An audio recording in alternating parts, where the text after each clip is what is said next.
तो स्वागत है आपका। जैसा कि आपको पता ही होगा कि अभी एक न्यू भर्ती का नोटिफिकेशन जारी हुआ है, जिसके फॉर्म डेट भी आ गए हैं और फॉर्म भी भरने स्टार्ट हो चुके हैं और जिसकी एग्ज़ाम डेट होने वाली है 27 दिसंबर। और इस भर्ती का नाम है जमादार ग्रेड सेकंड, जिसमें कि ग्रेड सेकंड की भर्ती हैं, तो ये एसआई लेवल की बराबर भर्ती हैं। एएसआई लेवल की भर्ती हैं आबकारी विभाग में। इसमें पद तो 72-73 पद दिए हैं, पर इसकी जो मतलब क्षमता है, मतलब जैसे कि हम कह सकते हैं इसका जो ओहदा है वो बहुत बड़ा है। एसआई के लेवल की भर्ती हैं, तो आपको इन भर्ती पर ध्यान देना चाहिए। इसमें क्या है कि 100 क्वेश्चन आएंगे 100 मार्क के, मतलब 100 क्वेश्चन 100 सवाल 100 नंबर के, जिसमें से आज हम डिस्कस करने वाला है इसका संपूर्ण सिलेबस, वो भी आसान भाषा में। जैसे कि नोटिफिकेशन में तो जो सिलेबस दे रखा है वो समझने में आपको दिक्कत हो रही होगी, तो आज हम इसकी रणनीति प्लस इसका सिलेबस डिस्कशन दोनों करेंगे। सबसे पहले हमें देखना है राजस्थान जीके, क्योंकि ये राजस्थान लेवल या फिर स्टेट लेवल की भर्ती हैं, तो इसमें राजस्थान जीके का वेटेज 50% रहने वाला है। मतलब 100 में से 50 सवाल आपको राजस्थान से संबंधित पूछे जाएंगे, जिसमें सबसे पहले आता है अपना हिस्ट्री। हिस्ट्री में आपको पढ़ना है प्रमुख सभ्यताएं, पुरातात्विक स्थल, उसके बाद राजवंश आ जाएंगे, जिसमें सबसे पहले गुइल, राठौड़, कछावा, गुर्जर प्रतिहार, चौहान, जाट, भाटी राजवंश और परमार राजवंश। ये कुछ राजवंश है जिनके बारे में आपको देखना है। उसके बाद आधुनिक इतिहास में आपको देखना है 1857 की क्रांति, किसान आंदोलन, जनजातीय आंदोलन, प्रजामंडल आंदोलन। उसके बाद एकीकरण और जो प्रमुख व्यक्तित्व हैं हिस्ट्री से संबंधित, उनके बारे में देखना है। यहाँ तक आपका हिस्ट्री का सिलेबस है, जो मुझे लगता है ज़्यादा से ज़्यादा अगर आपने पहले पढ़ रखा है तो ज़्यादा से ज़्यादा आप 20 दिन में इसका एक बार रिवीजन कर सकते हैं। उसके बाद हम देखते हैं art and culture. Art and culture जैसे हिस्ट्री में हमने सभ्यताएं स्टार्ट कर ली हैं, तो आप हमारे चैनल में भी हमारे चैनल से भी जुड़ सकते हैं और वहाँ से भी अपनी तैयारी को मजबूत बना सकते हैं। उसके बाद आर्ट कल्चर में हमने लोक संगीत, लोक वाद्य यंत्र, नृत्य, अभिनय पढ़ना है। उसके बाद लोक देवता, लोक देवियाँ और संत संप्रदाय कंप्लीट करना है। उसके बाद स्थापत्य कला में प्रमुख दुर्ग, प्रमुख महल, प्रमुख छतरियाँ, बावड़ियाँ पढ़ने हैं स्थापत्य कला में। उसके बाद राजस्थान की चित्रकला पढ़नी है। उसके बाद सामाजिक जीवन में वेशभूषा, आभूषण, रीति रिवाज, मेले व त्यौहार पढ़ना है। उसके बाद लास्टली हमें आर्ट कल्चर में पढ़ना है भाषा, बोलियाँ व साहित्य, मतलब राजस्थानी भाषा में जो भी साहित्य रचना हुई उनके बारे में पढ़ना है। ये राजस्थान आर्ट कल्चर का भी प्लेलिस्ट हमारे चैनल पर चल रही है, जिसमें हमने लोक संगीत और लोक नृत्य पूर्ण कर लिए हैं। अभी हम नेक्स्ट टॉपिक वाद्य यंत्रों के बारे में क्लासें लगवाने वाले हैं। तो अगर आपको जुड़ना है तो हमारे चैनल से भी आप इनकी तैयारी कर सकते हैं। उसके बाद नेक्स्ट हम देखने वाले हैं पॉलिटी में ज़्यादा राजस्थान से रिलेटेड सवाल पूछे जाएंगे। इंडियन पॉलिटी में आपको सिर्फ संविधान निर्माण, प्रस्तावना, मौलिक अधिकार, नीति निर्देशक तत्व और मौलिक कर्तव्य पढ़ना है। राजस्थान की पॉलिटी में आपको राज्यपाल, विधानसभा, मुख्यमंत्री, हाईकोर्ट मतलब उच्च न्यायालय, राज्य सूचना आयोग, राज्य मानवाधिकार आयोग, राज्य निर्वाचन आयोग और जिला प्रशासन पढ़ना है। और एक टॉपिक जो स्थानीय स्वशासन या फिर पंचायती राज हैं, जो आपको वीडियो में भी इंडिविजुअली पूछा जाता है, और जितने भी एग्ज़ाम जिनमें पॉलिटी पूछी जाती हैं उनमें ये जो पंचायती राज वाला टॉपिक है वो ये मोस्टली पूछा ही जाता है। तो यहाँ तक आपको पॉलिटी याद करनी है।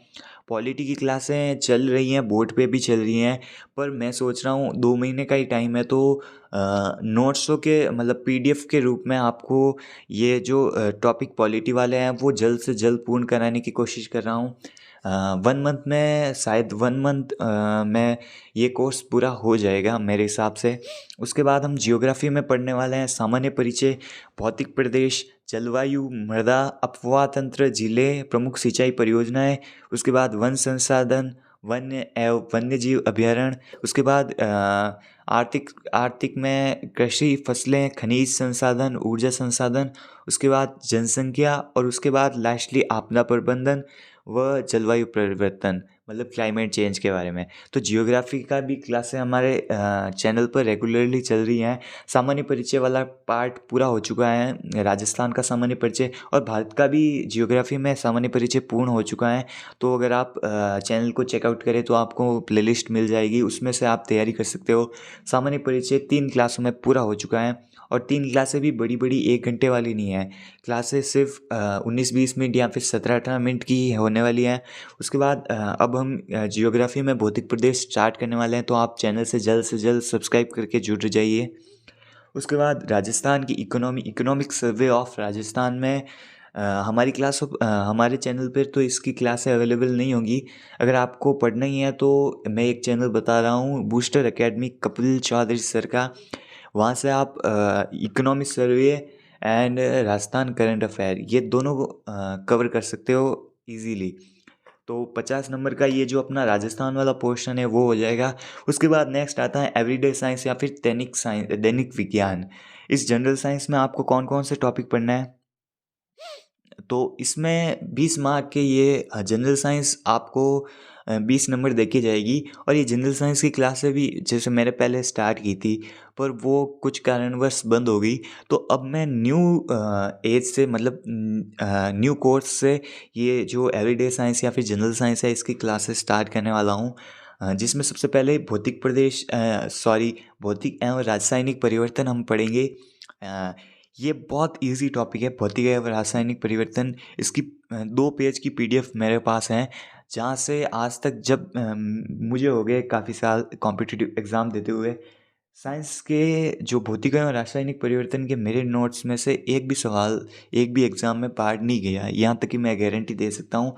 तो भौतिक एवं रासायनिक परिवर्तन हमें पढ़ना है। उसके बाद धातु अधातु व प्रमुख यौगिक हमें पढ़ना है। इसमें हमें आवर्त सारणी के बारे में भी पढ़ना है, और जो रेडियो एक्टिव तत्व हैं, और उसके बाद मिश्र धातु, धातु, और जो धातु अधातु में जो डिफ्रेंशिएशन करने वाला अंतर होते हैं, उनके बारे में भी पढ़ना है। उसके बाद प्रकाश के नियम पढ़ने हैं हमें। प्रकाश के नियम में उत्तल दर्पण अवतल दर्पण के बारे में भी पढ़ना है, प्रतिबिंब के बारे में भी पढ़ना है। उसके बाद अनुवांशिकी में हमने मेंडल के प्रयोग पढ़ना है, और अनुवांशिकी से संबंधित जो नियम और शब्दावलियाँ हैं उसके बारे में पढ़ना है। उसके बाद मानव शरीर एवं अंग तंत्र के बारे में पढ़ना है।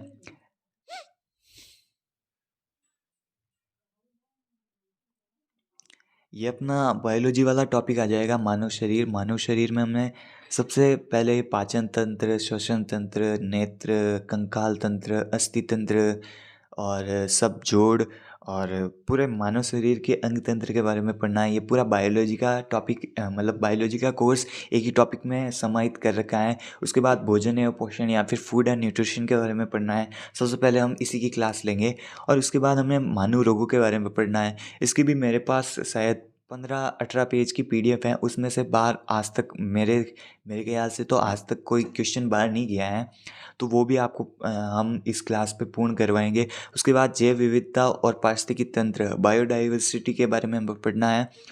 इकोलॉजी और बायोडाइवर्सिटी के बारे में हमें पढ़ना है। उसके बाद लास्टली हमें कंप्यूटर एंड इंफॉर्मेशन टेक्नोलॉजी के बारे में पढ़ना है।